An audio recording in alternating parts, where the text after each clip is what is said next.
caught 2 of them within the next, like, 6 miles. Just kind of chuckling myself. But I didn't catch the last guy until mile 28. There's still 22 miles to go. And it's like, okay, so I'm in the lead, right? So, so this is where the story actually starts. So I had to tell you that to tell you this part. So I have 22 miles to go, and I was feeling like, I actually didn't feel tired. My legs weren't tired, my arms weren't tired, my lungs didn't hurt, I was doing fine, nutrition seemed to be working. But all of a sudden my knees started to hurt. And this is why you need to teach yourself to run for a long time. And my knees started to ache. And so for the next 22 miles, I ran with achy knees. And I was surprised that I made it through. But there was never a thought to stop. I could walk up hills. That was like my recovery. It's like, oh yes, my knees don't hurt walking up hills. But they hurt everywhere, every other step, for 22 miles. I mean, like, how often have I run over 22 miles? Very few times. But I ran 22 miles with achy knees, like literally achy knees. And like I couldn't run down. It hurt like crazy to run flat, let alone down hills. I had to walk up hills. It was crazy. It was a crazy experience. I still won. The guy never caught me, which was crazy, kind of crazy. But it never occurred to me to stop. I just did it. 22 miles on achy knee, like literally achy knee. Like, it was bad stuff. And I could barely walk for 3 or 4 days after that. I was surprised I got home. So that was like the hardest run I've ever done, but by far the most satisfying. I loved it. I loved it. It was crazy. I never would have expected any of that. And I had a great time with 22 miles of achy knees. All right, my experience would be in Wisconsin at the Driftless Marathon, Ultra. So I decided about 5 days probably before that I was going to do it. So I hadn't really been training for it. You know, I had been running, but I hadn't really been training for it. So I didn't really know what to expect. Didn't even really know what the course was. I mean, it was kind of a last minute, I'll do it. My husband's on a business trip. This is in the right location. So it was on Wildcat Mountain. So the night before, we met with somebody that my husband works with. He starts telling stories about how he won't let his wife go on this trail because there's bears and there's mountain lions. So now I'm freaking out a little bit. I'm like, what the heck? Why did I sign up for this race? And so we are driving there, and we're getting in the mountain, this area, and we're going around this area, which is very much, you just look down and just kind of straight down alongside the road. And so I look down and I see something black. I'm like, all right, I'm out. There's a bear down there. And my husband's like, what? I'm like, I seen a bear. I can't go. And he's like, no, there is not a bear down there. I'm like, pretty sure I saw a bear. Turns around, we go back, it was a cow. I'm like, okay. So the next day we go out. Well, you get out there and there is no cell reception. The trails are not marked very well, and there were times I didn't even have any idea if I was on the path anymore. It was, fall, so you couldn't quite see the path. There were parts where, I was going to water up to here, so I'm hoping that this is still the right path. Through like little caves, parts where I was crawling on my hands and knees to get over things. But it was it's so mentally exhausting, more than physically exhausting that day. But to just feel like I made it through, I finished. So I started out with some people that were seasoned, some ladies that seemed like they were pretty good, quite a bit younger than I was, so I thought, I'm just going to run with these guys. I have no idea how to pace myself, what I should do in this race, and I started out, we're not very far in the race, and almost everybody starts walking, and I'm like, walking? Who walks in a race? Because it's like they're going uphill. I'm like, I don't walk in a race, but I'm like, well, maybe I should walk, everybody else is walking. So I did that for a little while, and I was with these ladies, and she finally was like, you just have to go. And so I'm like, okay, so I left them, and I ended up finishing first place female by over an hour that day, so says that I left them, but yeah, it was a really mostly mentally challenging. I mean, I had to keep my eyes on the ground at all times, and I fell hard like 3 or 4 times because as the race was getting longer, I was getting tired and tripping over stumps, and so I'm not picking my feet up, the way that I should. And there were a few times that I thought, if I just fall and lay here, nobody would find me. Maybe I'll just stay here for a while. So I think I've run 41 ultras. I'm trying to think about what would be the most interesting, I don't know what the most interesting story would be, but the ones that I think I remember the best are the ones where I finished farthest back in the pack, like towards the end. And some of those were the most satisfying in a way, because it's just what happened. But I was doing the Elkhorn 100K again. It's now just a 50 miler and a 50K. But when it was a 100K race, it was maybe the toughest 100K in the world. I think is how they ranked it. And it was hot as blazes. Sometimes that course would be it would be typically over 100 degrees on it. It was brutal. Anyway, so I was running it one year, and I felt just awful. And I don't know, my stomach was goofed up, and I was way, way back in the pack, like two people behind me or something. And I was getting into about mile 45-ish, something like 60-mile race, so it's probably about that. And came down, and there's this aid station run by a bunch of Canadians. My stomach is all upset and all this stuff. These Canadians, a lot of Canadians come to the races from Montana. And they're all down there drinking beer, and they say, oh, hey, what do you need? And I say, I could use a beer right now. They pour beer into a cup for me, and I pop that down. And man, it took care of my stomach. I felt great. My stomach is no longer upset. Got 15, 20 miles to go or whatever, and go along. Going along, and it was either second or third to last place. And I'm going along, and finally it's pitch dark, because I'm just dragging. And I've got like 2 miles to go, and this same guy that I mentioned, who I met at my first ultra, Rick Spade, comes up in his pickup truck. And he said, I'm walking down this dirt road, and he says, do you need anything? I said, man, I could use a beer. And I hear the sound of this. Comes this red hook wheel, and I finish, you know. It was absolutely fabulous. And I think I was second to last place finisher. And I would love to do that again. It was just a blast. Thus the name, the beer run. Or not the beer mile, right? You guys would. You wouldn't want to, well, maybe you would want to have 62 of them. One every month. Yeah, so then maybe, I don't know if you want to talk about some of the souvenirs or trophies you brought, or the gear, or if anyone else wants to ask a question. Okay, so I think you touched on it a little bit, but I mean, I personally have runs that are just terrible for a whole host of reasons. And I was wondering if you have any training runs or maybe even races that were just so bad, and what did you learn from them? Well, I told you about mine. Yeah, good one. If I were capable of learning from this, I would still be doing this.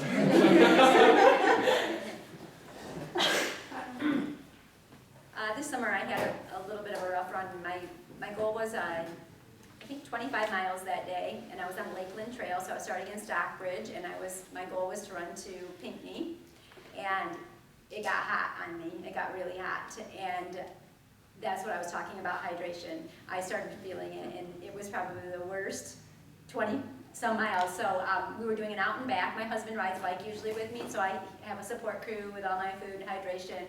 And we got back to a town almost back. I had 5 miles left, and I am not a quitter, but I quit that day because I couldn't move. My legs hurt so bad. I'm like, I don't know what's the matter with me, but my legs are throbbing. I'm putting my legs up and just trying to drink as much as I could, and came back around and I was okay. But at that point, I don't usually just stop.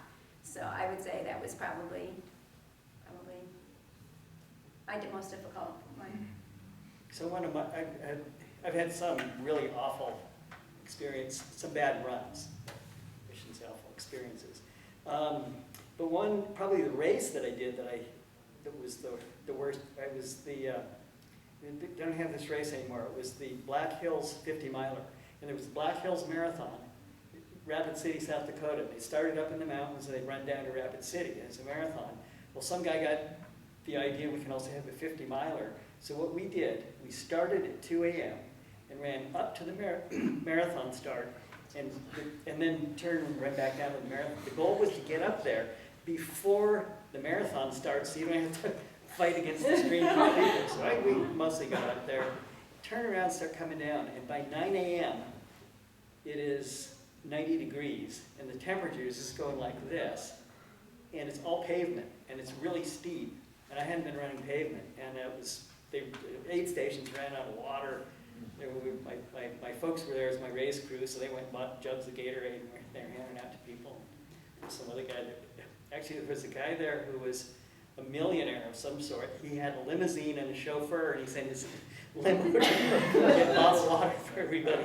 But I finished that race, and then went to bed for a little while. We were going to get up and go to dinner, and my legs felt like somebody had been beating them with baseball bats because of the pavement and going downhill.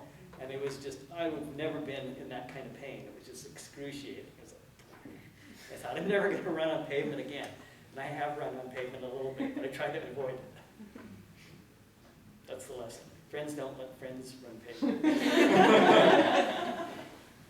So, Michael, tell them about, maybe Loretta and Charles have something maybe relative to it too, but tell them about the Tough Mudder for one. But I arrived a little late, you probably didn't touch on this at all. But what was that like to be, you're an elite athlete, you enter into something new, and it's very much ultra, really, right? That was my first ultra, yeah. Oh, first ultra. You're out in New Jersey. Yeah. It's cooler in November, and you're doing a toughest mudder running with, well, I'll let you take it from here, running with the best in the world. Yes, the Tough Mudder was my first, the toughest mudder was my first ultra marathon. It's a 24-hour race, and this kind of touches on, like, if you want to be an ultra runner, that means you're not afraid of stuff. Like, somebody says this is hard, you're like, oh really? Let's try it. You know, and so that's kind of what I touched on earlier. Like, this is kind of part of who I am and probably why I enjoy this. And so the toughest one was like, oh yeah, this sounds like a great challenge. Let's go give it a try. And it was in the mid to late November, so it was below freezing.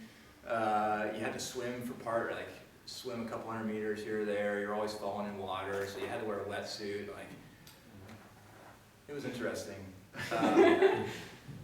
But it was my first experience with an ultra marathon, and I don't think I would have finished the race had I not gotten hurt. I had a little foot injury, I guess, but because I went into it like Loretta says, what are these people walking up hills for? Because you're doing 100 miles, and I'm like, why are these people jogging so slowly? Because they're jogging for 24 hours. Like, you don't run hard. And so that was an experience in itself. I was running with the race winner. He eventually won it, and he was experienced at this stuff, and I wasn't. And I was with him, I don't know, like 15 miles in, and he accused me of cheating. He's like, you're supposed to do all the obstacles, right? And I said, yeah. And so I thought that was kind of funny. You think you're that good, huh? And he was, but... So tell them what that is per lap and how many obstacles. Well, I mean, it's changed. It was like 10-mile laps, and there were I don't know how many, a bunch of obstacles, like every 1,000 meters or something like that. So there's a bunch of obstacles, and there's a lot of climbing obstacles, which, I'm a distance runner. I can't climb, which is why I quit doing Tough Mudders. But it was an interesting experience because, the goal is just to keep going. And that's what, if you want to finish an ultra run, you just keep going. If you think about stopping, you might as well stop and be done. Like, you just have to keep going. You can't stop. You can stop and walk, but once I stop, you stop, and then things start to shut down on you, and then it's really hard to keep going. So that was probably something that I learned there. You just got to keep going. It was definitely an experience in whether you're going over obstacles or not, whether just running trails or running the road. Set a good pace and just don't stop. I think it's probably the best experience I had there. So my last thing I'm going to say, and I really promise it, you guys, last thing. These are some of the toughest.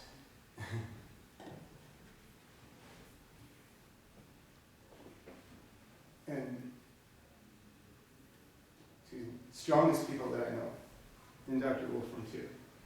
Not just that endurance thing, the character, the integrity of these people right here.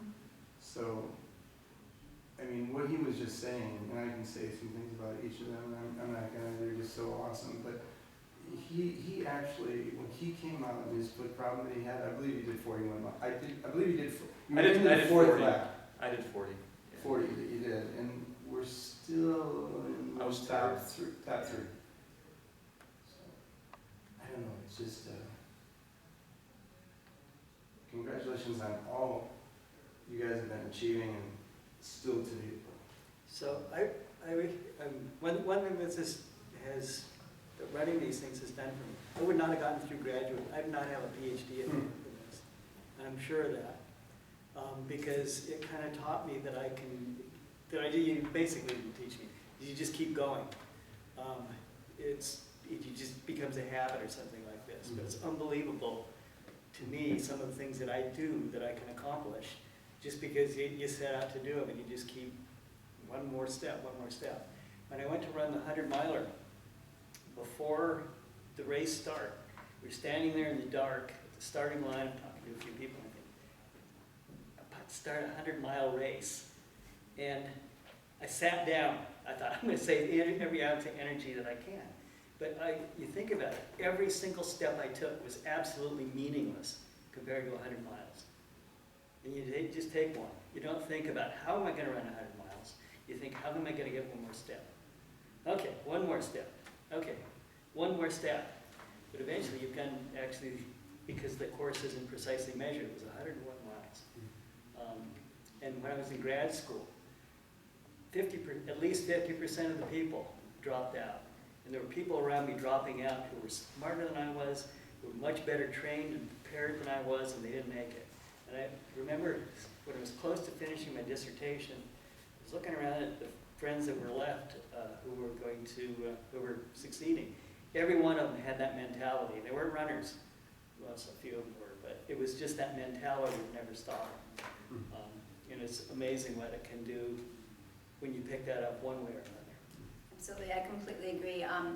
My former position, I recently moved to a different position. We moved to a different city, so I'm like 200 meters from Brighton area rec trails. There's trails everywhere. It's like my dream come true. But my previous job, over the last about 4 years, I took on like 4 different people's roles. So instead of hiring another person, I was just taking on all of that work. And they couldn't do that now. Now that I walked away, they didn't have somebody that could take on everything that I was doing. And I could get through all of that, just like he said. I mean, the mental strength that you develop by becoming an ultra runner is just unbelievable. And I just built confidence, and I knew I could. And inch by inch, I could make it through life, not just in running, but by doing that too. But I do want to share one thing about another hard race that I did. I ran Calhaven, which is not a hard course. It's mentally hard because it's long and straight and flat. But when I went to run it, the day that the weather had been nice. It was in April, and we woke up to a lot of snow, and I ran snow. I felt really good the first 17 miles. I was at like a 7:15 pace, feeling great. And then I started feeling it in my calves and in my hip flexors, because I was running a little bit different on that snow. It was icy, bad decision. So sometimes in the beginning of a race, you feel like, oh, I can hold this pace forever. But you have to really think about that and make sure you don't go out too hard. And so this is the vest I wear often when I'm doing an ultra. And on that day, it was so cold, I couldn't drink because it froze. I'm like, why can't I get anything out? What's the matter with this? And it was solidly frozen. So luckily I have good pictures, so I threw this off, and my husband gave me something to drink at that point. But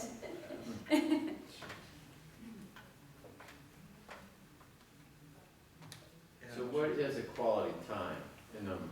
Like if you're running a mile? To finish is to win. What's a good mile time, Gary? Okay. Under 4. Yeah, there you go. Right. So if you were one of the best in the world, what sort of time, what pace would you be running? 50 miles or 100 I don't know miles? if you can really say, because the courses are so different. Yeah, well, so there's a course out in California, Western States. Oh yeah, 100, States 100. Yeah. and the winning man runs. Just reading his book. It's Somewhere around 10 hours. It's 11 maybe. It's not quite that. I think it's not quite that fast. But I can't tell you offhand. Somebody could Google it fast. Yeah. But, Nikki Kimball is actually a friend of ours. who, she's had the women's time, and I think she's in around 14, 15, something like that. Yeah, it's in the low teens, Yeah. low double digits. So when I ran Rocky Raccoon, there was a guy, and it's a trail run, but it's not super hard by say Western standards. And the guy who won it was trying to break 12 hours and didn't do it. He was a pretty good runner. So 12 hours for a 100-miler, or for a 100-miler is a really fast time. Sub 8 minute pace. Yeah, I mean that's just super fast. So I think 13 hours would be like 7:50. Most people shoot for, I mean, if you're good, not the very fastest guy, but it could finish a 100-miler in 24 hours is what a lot of people said is a goal. Citizen runner. Good question. Isn't it the silver buck on the whole Western states? I was wondering what you guys do to prevent injuries. That's why I brought these along. I use rollers, so a variety of different rollers, and the lacrosse ball is my friend. I use that a lot on my feet after I run, just rolling my foot a lot. And really, my weakness is my IT band, so rolling out my IT band to the point of pain. If it doesn't hurt, it's not good. It's 14 hours, 46 minutes, and 44 seconds. That's the Western States time. Yeah, that's what it says. The women's is 16 hours, 47 minutes, 19. So. I stretch a lot. When I get up in the morning, if I expect to move, I stretch. So I stretch a lot. I get massage, and I do various kinds of strengthening. I do a lot of different kinds of exercise too, just to have muscle balance and that kind of stuff. And build up mileage slowly. The place where I've had the most trouble is if I start doing speed work, and that's where I will sometimes get injured. What I found is that if I just learned this last few years, I go up to Hayden Park and I start running Tabata intervals, where you run hard, like super fast for 20 seconds, off for 10 seconds, just stop. 20 seconds, 10 seconds. And I can build up mileage running fast, and I have not gotten hurt doing that. And then I can switch over to intervals if I'm doing the fast stuff. But it's either the really fast stuff or too fast of a burst of, increasing your mileage too fast that gets you hurt. Massage is phenomenal. Like if there was one thing that I would do, it'd be massage. All that other stuff is good, but I think massage. Those rollers are great. A 2-liter bottle does the job. How you balance mileage and pace is important. And so never a really big increase in mileage. And if you ever increase effort, you need to decrease the mileage a little bit. So there's a balance between quantity and quality. And so if one goes up, the other one has to go down a little bit. But probably the biggest one is just you've got this place you want to be and getting there too fast. So when you first started increasing mileage, how did you deal with the mental barriers, and did you ever get bored, and how did you kind of overcome that? Did you, listen to music, or did you just kind of go for it and just train your brain as you went, or I don't know, but how do you overcome that mental barrier in the beginning? Running is boring, right? That's what everybody told me. I don't think I've ever been bored running. Maybe I'm just a weirdo, but to me, there's always stuff to think about. I don't run to music. People will think I'm insane, but I always have music playing in my head anyway. So that's not always a good thing. You give one line and it just goes and goes and goes for 8 hours. Oh, right now it's Go Bordello.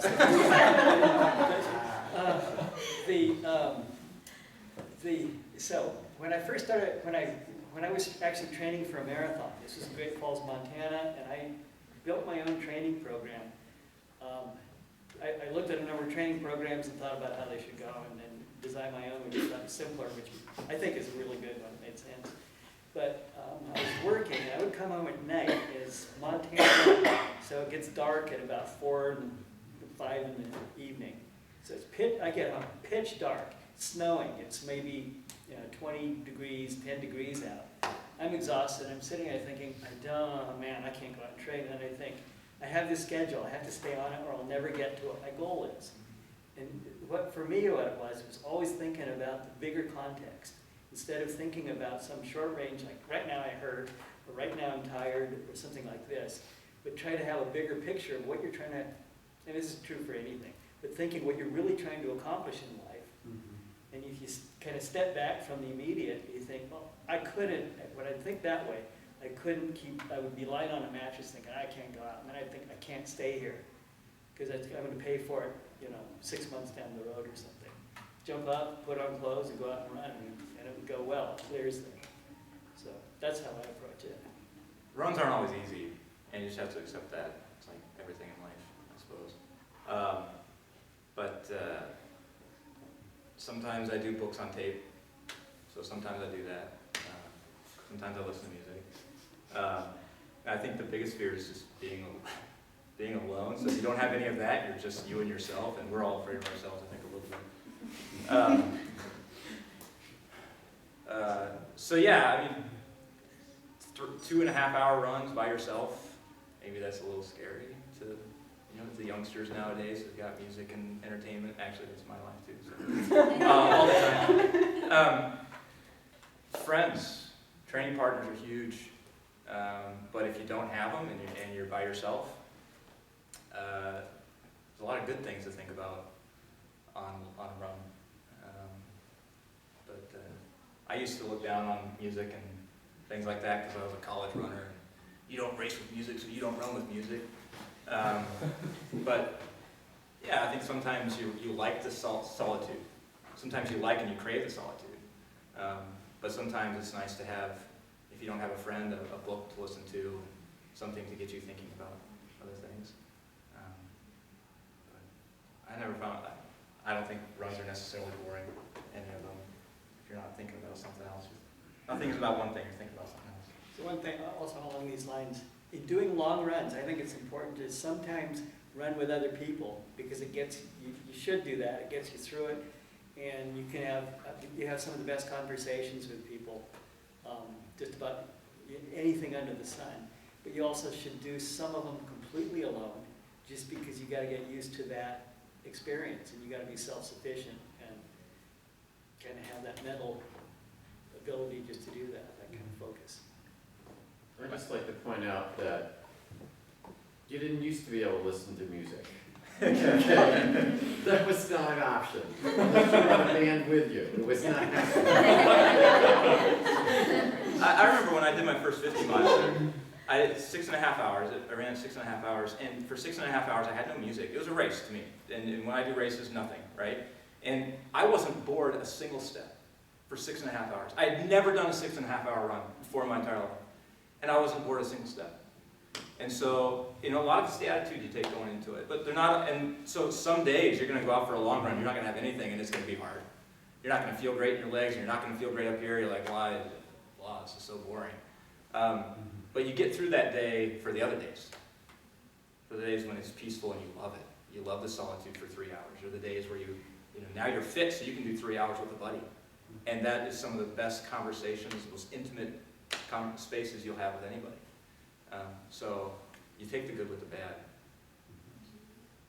And I also like to listen to music, but I love to run with other people. Where I just moved to, there are about 4 running clubs right in my area, so I can run with a different group every night. I love meeting people. Like I said, my husband rides bike with me, so I usually have him. Sometimes I don't want to listen to him, so I put music in so I can tune him out, but he is there if I need him. And I also like days of nothing, so when I ran my 30 the other day, I ran by myself, and I actually ran this loop because the race I'm getting ready to do is a 4-mile loop. So I had a 2.5 mile loop around my house, or by my house, and I ran that for 30 miles. The brand new neighbors are like, "What's this lady running by my house again for?" But it was, I liked it. It was challenging for me, and I am kind of a list maker, so checking off, okay, I did that one, is kind of rewarding for me. So, but it's never boring. But one of the things I do to keep myself motivated is I do have a big calendar that's marked out for the entire year, and I write the number of miles that I have done that day. That's rewarding for me. Or I keep track on Map My Run, so I can kind of see my miles